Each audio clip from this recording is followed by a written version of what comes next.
Hi everyone, in this video, I will show you how to verify your Discord account.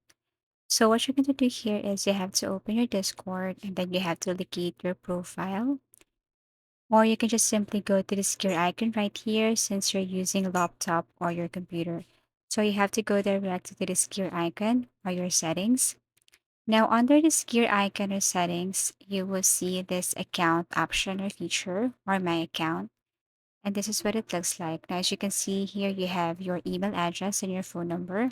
In order for you to verify your Discord, you need to verify your email address.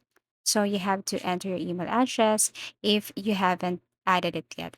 If you have added your email address, then you need to send a code in order for you to verify, or in order for Discord to verify that you are using this email address. So enter the verification code right here, tap next, and that's it. Now, if you haven't received any or any code, you just have to click didn't receive any code or resend.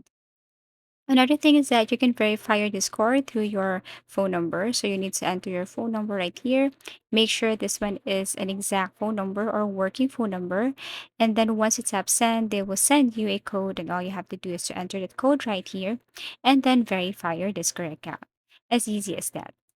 So I do really hope that this video helped you. If it does, then please do like and subscribe. And if you want to create or if you want us to do some tutorials, please do comment down below. See you again in our next video tutorials.